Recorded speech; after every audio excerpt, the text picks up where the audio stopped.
I never thought that I could make a living working around something so fun. When I ride, it's enjoyment. You're really in the moment and experiencing the environment around there and the freedom and the adrenaline. And you're basically working here, you're helping people go have fun, you know, and you can't not like that. We don't want to sell something that isn't mechanically safe and sound, and so we want to identify exactly what issues need to be addressed with a particular bike and fix those before we sell it to a new customer. So everything that comes in on the trade-in value, we evaluate, we come up with a fair market value for the person trading you in, and apply that towards their new bike that they're getting.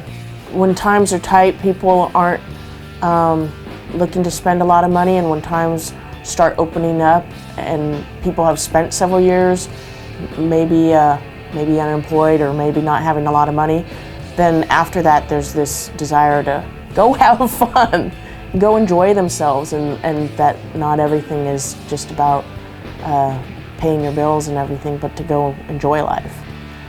Some customers come in with a very strong idea of what they want, and many times they're spot on, and it's just getting them matched up with exactly what they want. Other times people come in with an idea of what they want, but maybe it's not the best for them. For example, they see something and it looks great and it's fun and exciting, but for the way they want to ride or their physical limitations or where they want to go and what's ultimately important to them, maybe it's not the best fit. So trying to identify what's important to them and figure out exactly what a good fit is for them and let them choose from the options there. Right now I am a service manager. We lost a mechanic to an unfortunate accident last night. I shouldn't say lost him. He'll be back in a week or so with a few broken bones. And so I'm working the service counter, I'm a service writer, dispatcher, and parts gopher for my mechanics. Okay, here's your battery and your paperwork. Okay. Thank you. Hazardous test the RO. Got it. As soon as it goes on the list, we got it. Okay. Okay, James, I just got caught up on it, and they have not started work on it, but I will have it done for you by the end of the day. I can offer you aftermarket rotors that would save you some money if money is an issue, but we do recommend the original equipment. Doug, I'm going to have you do this 7,500 mile service on this EX250. Okay, I'm putting this in your bin. This is your first job. Okay. Done. Okay. It's a done deal. All right, yeah, you work on that, you're on that, and so whoever becomes available will get that one. Ah, very good. See? Excellent. I'll look at first one. That means that your battery is not long for this world. See, today, he's scheduled to finish battening his bike.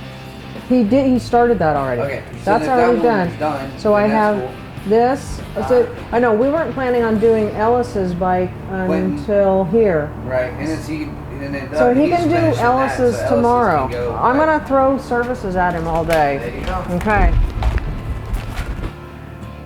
We're here till 6.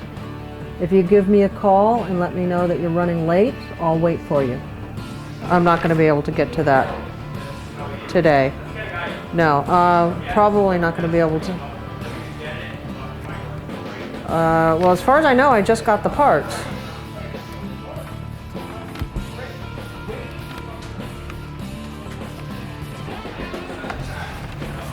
This is the Jose's bike? Ordered, thank you. Hey Gail, do you want to come get your paperwork?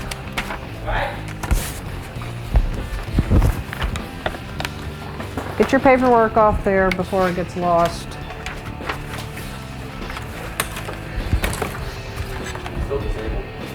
Yeah, I know. We're physical, not mental. Right, and then it's a whole day job, so it's scheduled in for tomorrow. Yeah. As problems start to arise, I try to solve them immediately so that they don't fester and turn into something worse. Well, your paperwork must be in order. The Bureau of Automotive Repair has very strict guidelines for paperwork. And then it's important that I communicate. I must be a good communicator because I must communicate with the mechanic what the customer is looking to have done to his bike, his or her bike. Again, communication, I have to communicate with the customer, make sure that I understand what they want done to their bike. And then from there, I go to the parts department and make sure that the parts department either orders or gives me prices for the necessary parts to get the customer back on the road. It would be impossible to do this without the correct paperwork and keeping track of it. To me, there's nothing more embarrassing than to have a customer call in and I can't find the paperwork to tell him what's wrong with his bike. We have 30 to 50 bikes, piled up. I can't remember every single motorcycle and every single customer, but if I get that piece of paper in front of me, I'm going to go, oh, that's Mr. So-and-so with the blue bike. Okay, I know it needs a tire. And yeah, it's essential to have the paperwork because we can't keep everything in our memories. That's how mistakes are made if it's not written down. Ooh, I told him it was like 85 to 100. 15 for brand X. Really? TZ12s. Oh wow. Yeah, could you call my customer and let him and ask him? Thanks, appreciate it. I broke one of my rules.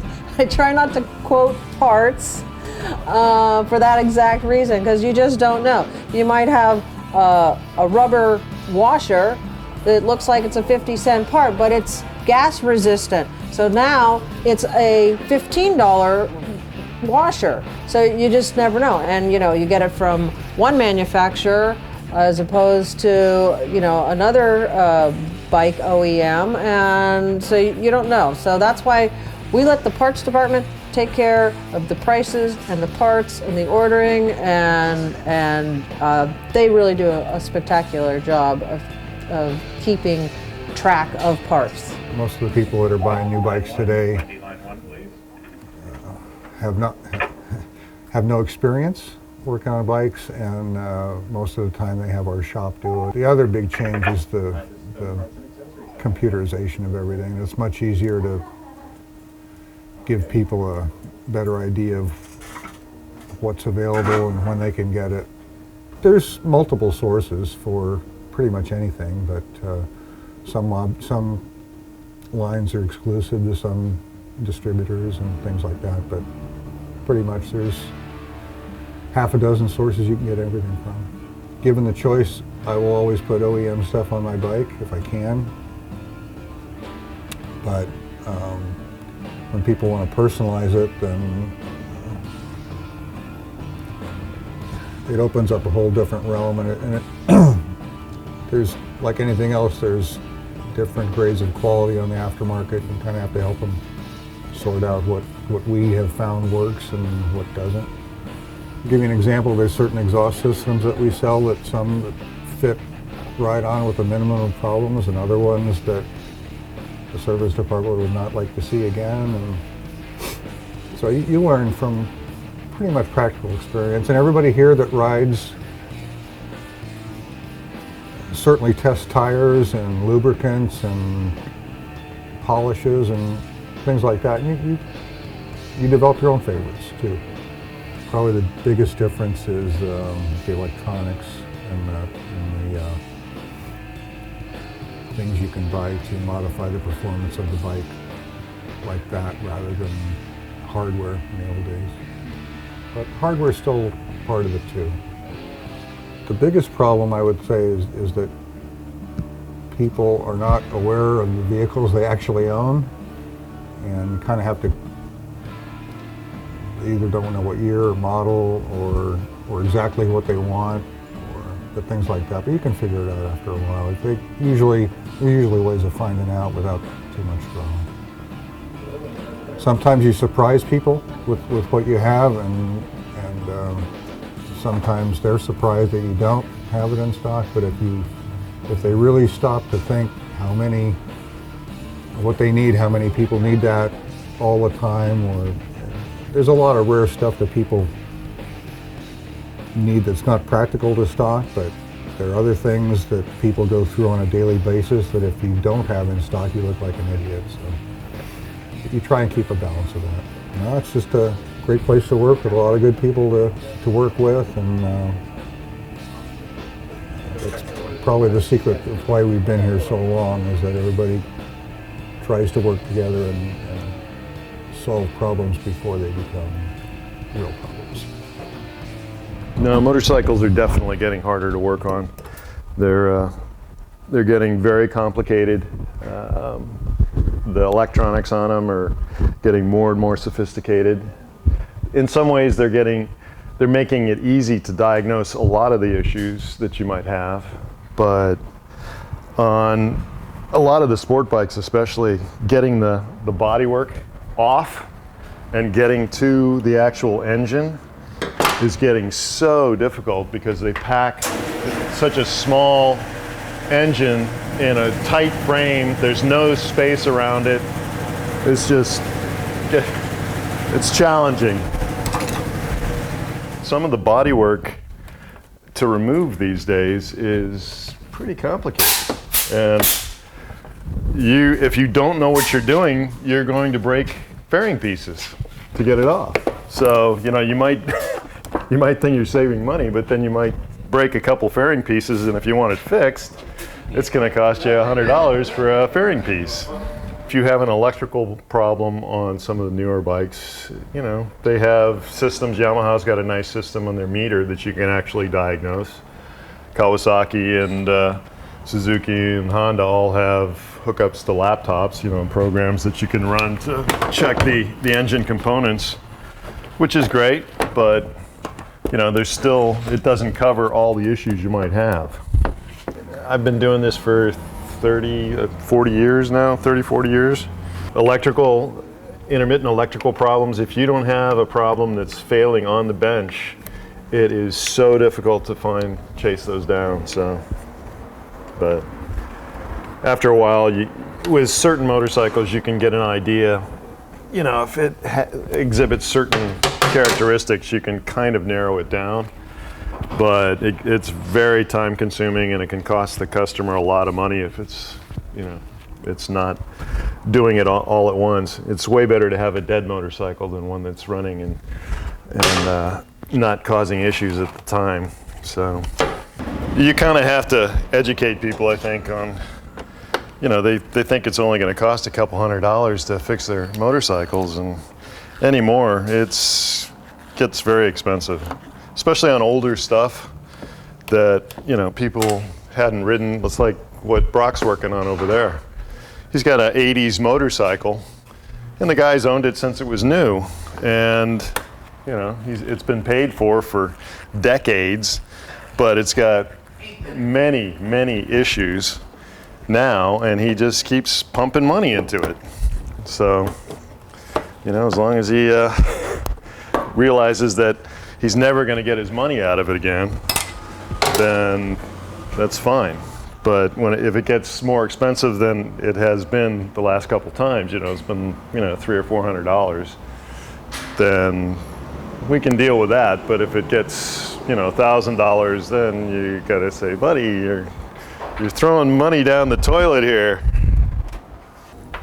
The most interesting part of the job is that it's always different. You get from servicing new motorcycles, getting them on the road, to services, to rebuilding motorcycle engines, to suspensions, to relacing wheels, so it's always different, which is nice. Keeps it interesting.